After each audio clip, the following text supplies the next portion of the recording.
소아시아 순례 준비 네 번째는 초기 기독교에서 베드로와 바울의 역할은 무엇인가에 대해 논의해 보고자 합니다. 베드로를 부르셨습니다. 성경에서 베드로는 갈릴리 호수의 어부 출신으로 처음으로 설교를 하는 사람으로 나타납니다. 그는 오순절 설교에서 너희가 회개하여 각각 예수 그리스도의 이름으로 세례를 받고 죄사함을 받으라. 그리하면 성령의 선물을 받으리니 라고 설교함으로써 3천여 명에게 선교하였습니다. 예루살렘 공의회에서는 너희가 어찌하여 하나님을 시험하여 우리 조상과 우리도 능히 매지 못하던 멍에를 제자들의 목에 두르려느냐고 하여 유대인이 아닌 사람들에게 유대교의 율법을 강요할 수는 없다고 결정하였습니다. 또한 그는 이방인 중에서 하나님께로 다시 돌아오는 자들을 괴롭게 하지 말라는 가장 담대하고 관대한 결정을 내리게 됩니다. 이후에도 베드로는 소아시아의 여러 지역을 선교하면서 말년에 세계의 중심인 로마에 진출하여 로마를 기독교 세상으로 바꾸는데 신명을 바친 사람입니다. 카톨릭에 따르면 베드로는 로마에 가서 교회를 세워 예수에게서 천국의 열쇠를 받은 로마의 초대 주교였습니다. 따라서 역대 교황들은 베드로에게서 천국의 열쇠를 물려받았다고 전하고 있습니다. 베드로는 64년에 로마에서 십자가에 거꾸로 매달립니다. 그는 우리는 예수 그리스도와 똑같이 죽을 자격이 없다 하여 십자가에 거꾸로 매달아 달라고 요청한 것입니다. 우리는 하나님의 부르심을 받은 베드로가 삶의 변화를 통해 로마의 기독교 세상을 위해 일생을 바쳤듯이 하나님의 계획을 믿고 순응하며 적절히 쓰임받기를 기도로서 간구하는 것이 성도의 생활이라는 확신을 얻게 되었습니다.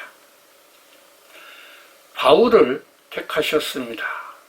우리는 사도 바울로 알고 있는 사울은 예수님에 대한 믿음이 확고하여 자신의 목숨을 바칠 정도였지만 예수님과 동시대에 살았음에도 불구하고 생전에 예수 그리스도를 만난 적이 없는 사람으로 알려져 있습니다.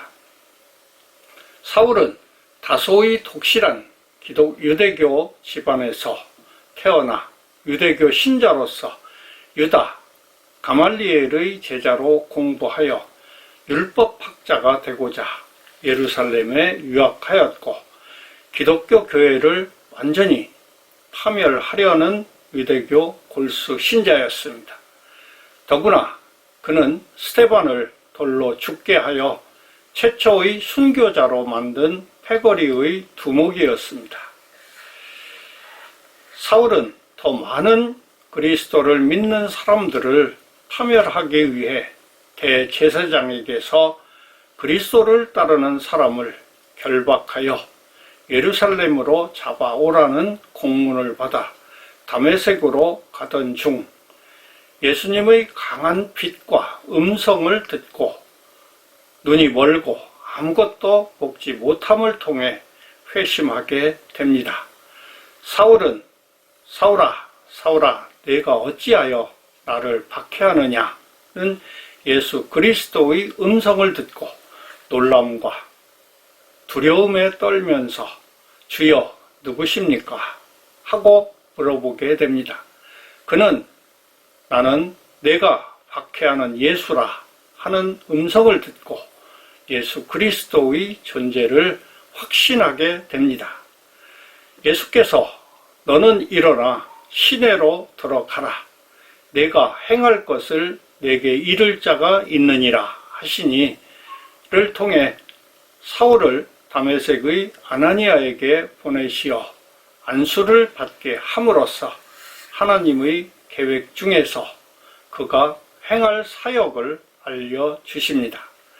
또한 예루살렘에서 사울이 주의 성도에게 적지 않은 해를 끼쳤다고 주장하는 아나니아에게 주께서 이르시되 가라, 이 사람은 내 이름을 이방인과 임금들과 이스라엘 자손들에게 전하기 위하여 택한 나의 그릇이라.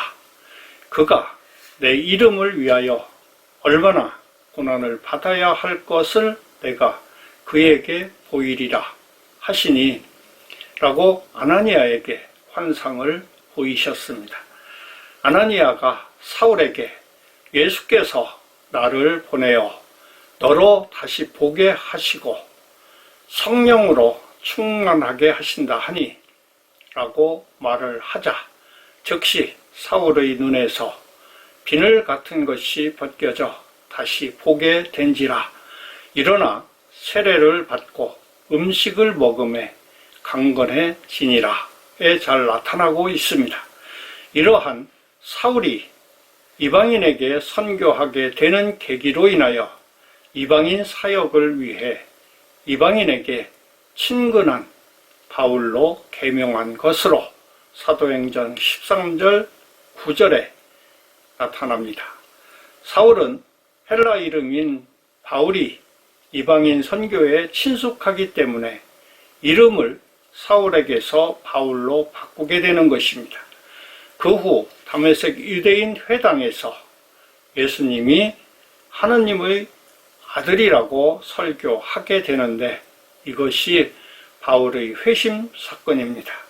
이 사건을 통해서 사도 바울은 종교적 관점에서 율법의 눈으로 세상을 보던 방식에서 복음의 관점에서 성령의 눈으로 세상을 보게 된 것입니다.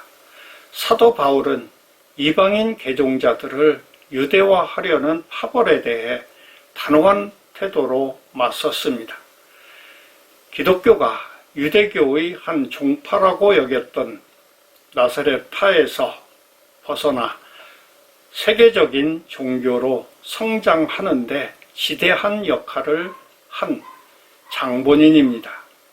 따라서 우리는 하나님께서 바울을 택하신 것처럼 하나님의 때에 하나님의 방법으로 택하여 이루어 주신다는 것을 믿고 선택받기 위한 기도와 선교에 열심을 품어야 한다는 교훈을 얻게 됩니다. 소아시아는 바울 선교 여행의 무대였습니다. 바울의 고향인 다소를 비롯하여 그가 사명자로 선택을 받아 선교 여행을 시작한 수리아 안디옥, 그가 세운 소아시아 7교회 바울에게 세계 선교의 비전을 보여준 선교의 항구 드로아, 그리고 바울이 예루살렘 마지막 상경길에 에베소 교회 장로들을 불러놓고 주와 은혜의 말씀과 교회를 부탁하고 마지막 눈물로 송별하던 밀레도가 현존하고 있는 곳입니다. 소아시아에서 이루어진 사도 바울의 1차 선교 여행은 바나바의 주도하에 바울이 동행하는 형식이었습니다. 소아시아는 사도 요한이 예루살렘의 예수님의 12제자로서 에베소 교회를 목회하다가 도미티아누스 황제의 미움을 사서 유배 생활을 하던 반모섬이 현존하고 있습니다. 또한 황제가 국고에서 부담하여 세계 기독교 지도자들을 처음으로 한자리에 모이게 주선했던 니케아 종교회의를 위시하여 7번의 기독교 종교회의가 모두 이곳 소아시아에서 있었다는 사실은 기독교 황금시대를 생각나게 합니다. 예수님의 복음이 33년에서 44년까지는 예루살렘에서 베드로를 중심으로 하여 활동을 시작하였습니다.